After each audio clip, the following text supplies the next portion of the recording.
आपका दोस्त Gyanendra knowledge career coaching classes के ऑफिशियल यूट्यूब चैनल में आपका स्वागत है। आज हम क्लास 12th का chapter first relation and function clear करने जा रहे हैं। इसमें टॉपिक का नाम है रिलेशन। तो टॉपिक को पढ़ने से पहले 11th क्लास की कुछ बातें रिकॉल कर लेते हैं। 11th क्लास की कुछ बातें रिकॉल कर लेते हैं ताकि आज की बातें आसान हो जाए। देखिए, तो जैसा कि सभी स्टूडेंटों को पता है कि 11th क्लास के चैप्टर फर्स्ट का नाम है सेट्स। उसमें हमने सेट की डेफिनेशन पढ़ी। फिलहाल आज देखिए यहाँ सेट, देखिए सेट्स। सेट की डेफिनेशन ये है, a well defined collection of objects.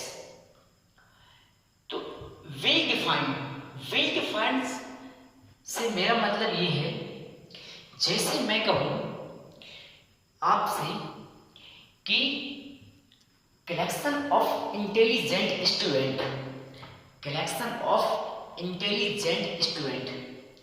तो आप उसमें से आपकी लिस्ट अलग होगी इंटेलिजेंट स्टूडेंटों की, और यदि मैं लिस्ट बनाऊं तो इंटेलिजेंट स्टूडेंटों की लिस्ट अलग होगी। तो इसका वेल डिफाइंड का सीधा सा अर्थ है कि डेफिनेशन एक होना चाहिए, अलग अलग ना हो। तो इसका एक सिंपल सा एग्जांपल लेते हैं। जैसे मैं करंटली क्रिकेट टीम की बात करूं, यानी international cricket team in India, तो आप भी उन्हीं खिलाड़ियों की लिस्ट बताएंगे जो मैं बताऊंगा, क्योंकि करंटली टीम तो वही होगी, खिलाड़ी भी वही होंगे, तो इसकी डेफिनेशन एक होगी।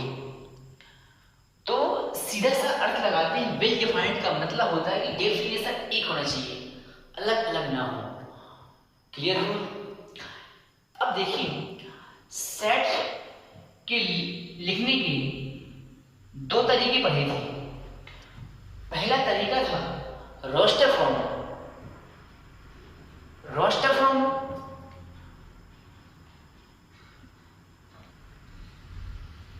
एक था सेट बिल्डर फॉर्म। तो रोस्टर फॉर्म देख लेते हैं। जैसे मैं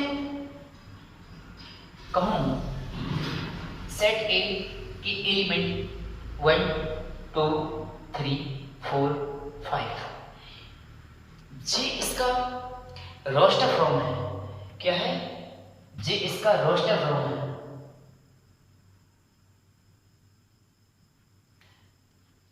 अब मैं इसका सेट बिल्डर फॉर्म, तो इसका सेट बिल्डर फॉर्म क्या होगा? x such that x every belongs to n a natural number। x ये नेचुरल नंबर तो है, कुछ इनकी लिमिट है।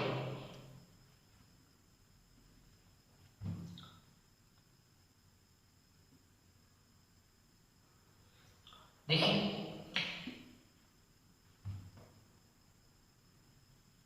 x की वैल्यू 6 से, x की वैल्यू 6 से कम है। तो समझिए, जे है इसका रोस्टर फॉर्म और इसका सेट बिल्डर फॉर्म।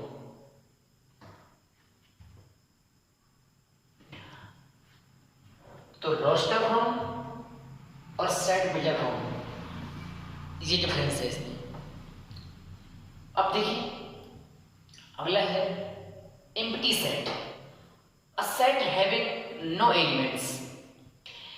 तो एम्प्टी सेट को नल सेट भी कहते हैं या नलिटी सेट।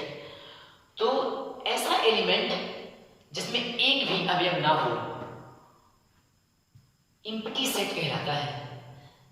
इसे फाई से रिप्रेजेंट करते हैं, डॉट डॉट डॉट, इसमें एक भी एलिमेंट नहीं है। तो ऐसा एलिमेंट जिसमें एक भी अवयव ना हो, एलिमेंट ना हो, उसे क्या कहते हैं? एम्प्टी सेट कहते हैं। इसी प्रकार singleton set, a set having only one element. तो ऐसा सेट जिसमें ओनली वन, एक एलिमेंट होता है, सिग्लेंडन सेट कहलाता है। इसी प्रकार finite set, a set having countable element. जैसे मैं बताऊं फाइनाइट सेट की बात, तो a set having countable element, तो सेट समुच्चय में यानी सेट में एलिमेंट तो हो बट उनकी काउंटिंग, गिनती की जा सके, लिमिट हो, ठीक है। इसी प्रकार ये है इनफाइनाइट सेट, इन्फिनिटी सेट। तो infinity set, a set having uncountable element, इसमें है a set having uncountable element।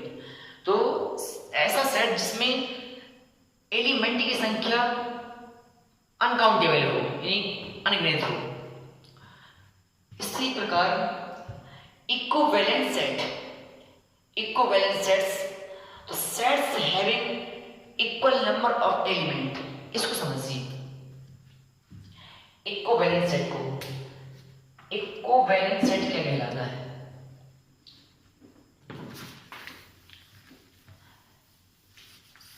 Equivalent set देखिए,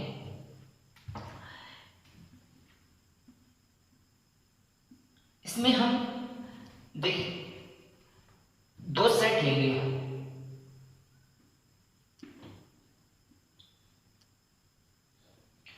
1 2 3, 1 2 3 4 5 लिखा equivalent set, sets having equal number of element, equal number of element 3 4 5 6 7 8 1 2 3 4 5 1 2 3 4 5। देखिए समझिए, मैं चर्चा कर रहा हूं equivalent set, sets having equal number of element. तो जिस सेट ए में जितने एलिमेंट 1 2 3 4 5 एलिमेंट इसमें है और 5 एलिमेंट इसमें है। जरूरी नहीं है कि सभी एलिमेंट इक्वल होना चाहिए, नहीं, एलिमेंट की नंबर ऑफ एलिमेंट यानी कि एलिमेंट की संख्या सेम होनी चाहिए।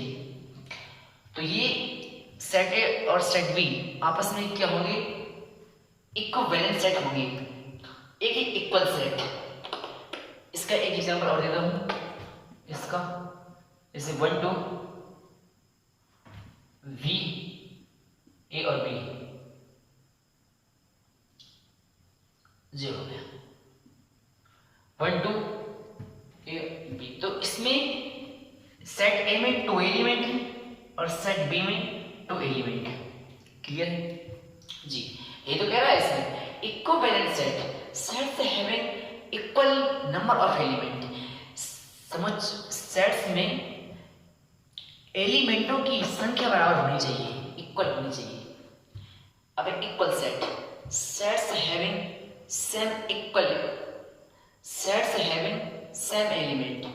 अब देखिए, यदि मैं कहूं एक सेट है ए बी, दूसरा सेट है उसमें भी यदि सेम एलिमेंट हैं तो कहलाएगा जे, आपस में दोनों क्या कहलाएंगे? इक्वल सेट कहलाएंगे, क्योंकि एलिमेंटों की संख्या सेम है। नंबर भी सेम होना चाहिए, नंबर ऑफ एलिमेंट भी सेम होना चाहिए और एलिमेंट भी सेम होना चाहिए जी। अब देखें कार्डिनल नंबर क्या होता है? Number of elements in a set. समझिए, cardinal number, number of elements in a set. तो सीधा सा अर्थ है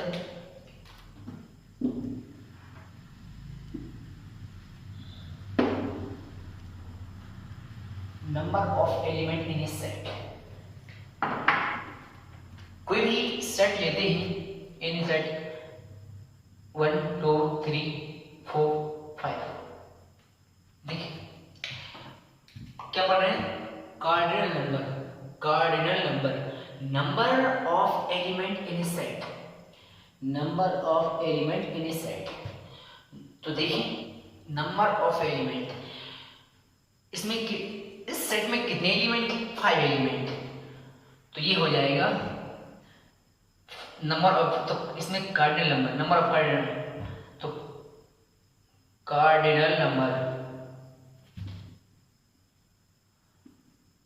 5 हो जाएंगे। एक दूसरा सेट लेते हैं ए बी सी, इस कार्डिनल नंबर कितने होंगे, तो कार्डिनल नंबर